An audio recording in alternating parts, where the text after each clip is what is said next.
And it was the most intensively astonishing period of my life. Do you think the Christmas holiday could maybe bring everyone together? Good question.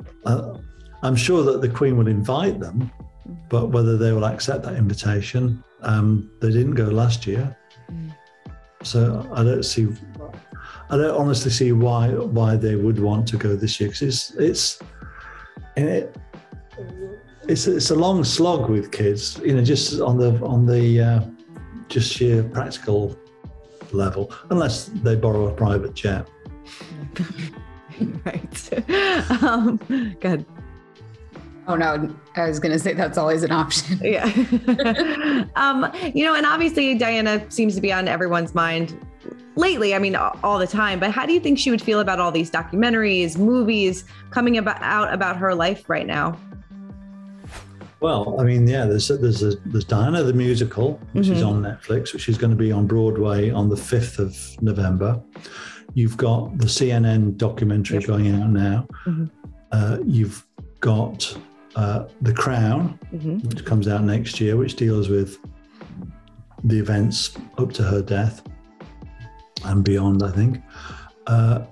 So yeah, and it's the 25th anniversary of her death next year.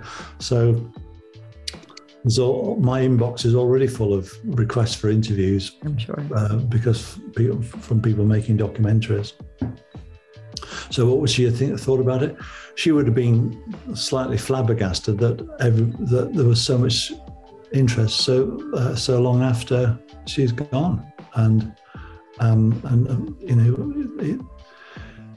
she's still very much in the hearts and minds of people, because and certainly those of a certain generation, and also the younger generation who didn't know her, have seen both in the work of Harry and William elements of Diana, and both William and Harry have worked hard to keep their mother's flame alive, from the commissioning of the statue in Kensington Palace Gardens, which they unveiled in July, to endorsing AIDS charities and landmines, trying to continue her work.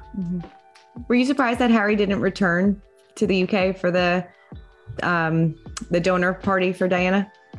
Not really, because it's a long flog. I mean, it's a slog, and he went there for the unveiling. I think he's going to choose his excursions to London carefully. Makes sense. When you were writing your book with Diana, what shocked you the most about what she said to you? Everything. I mean, it was like entering a secret world, not just one thing. It was her suicide attempts, her cries for help. It was her bulimia, never heard of it. And, here she was, it was a central aspect of her life. The one thing you got to remember, that I've used to follow her around the world, Australia, New Zealand, America, Italy, on royal tours. And you never really got a whiff of that. So it was all the more astonishing when she was there saying,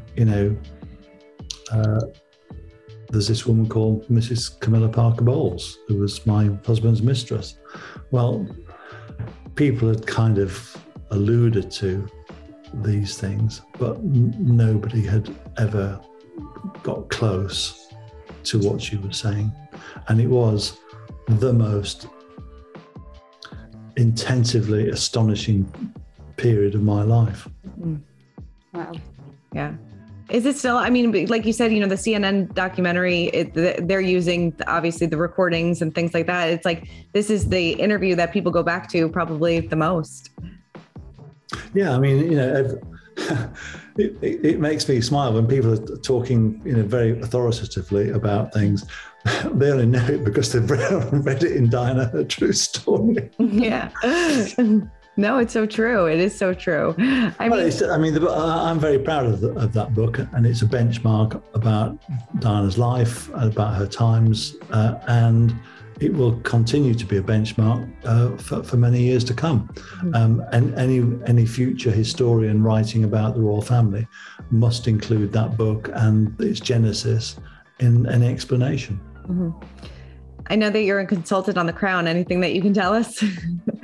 Well, they don't tell me anything. They just ask me questions. So it saves me from making a fool of myself. And then finally, what do you think of Kristen Stewart portraying Diana in the upcoming Spencer movie? Because it seems like that the movie may take a little bit of liberty on what really happened. So do you think that that's a good way to portray things or not? I mean, obviously they have to make movie magic, but what's kind of your...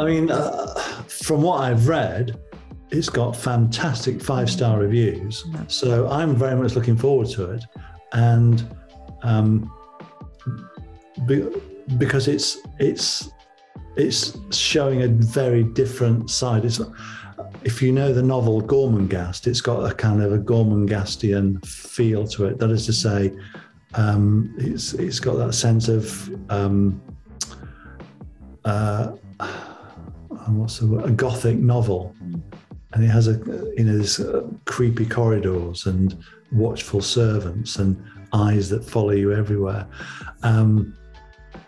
It's got the feel less of a piece of as a documentary about Diana's life and more of a look at the world of the aristocracy and royalty and a woman's journey.